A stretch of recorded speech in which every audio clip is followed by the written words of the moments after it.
نحمده ونصلي على رسوله الكريم اما بعد فاعوذ باللہ من الشیطان الرجیم بسم اللہ الرحمن الرحیم۔ آج کا اہم مسئلہ، بالکل بوڑھا مرد و عورت جس میں روزے رکھنے کی طاقت نہ ہو وہ روزوں کا فدیہ ادا کریں گے۔ یاد رکھیں، فدیے کی مقدار ہر روزے کے عوض ایک صدقہ فطر کے برابر ہے جو کسی غریب مستحق کو دیے جائیں گے جو سید نہ ہو۔ یہاں پر یہ بات بھی یاد رکھیں، سید کو نہ زکوٰۃ لگتی ہے، نہ عشر لگتا ہے، نہ ہی صدقہ فطر لگتا ہے۔ اسی لیے اس بات کا اہتمام کرنا ہے جس غریب کو دیں وہ سید نہ ہو۔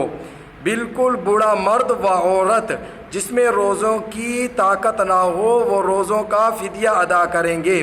اللہ رب العزت ہم سب کو دین کی صحیح سمجھ عطا فرمائے۔ وآخر دعوانا ان الحمد للہ رب العالمین۔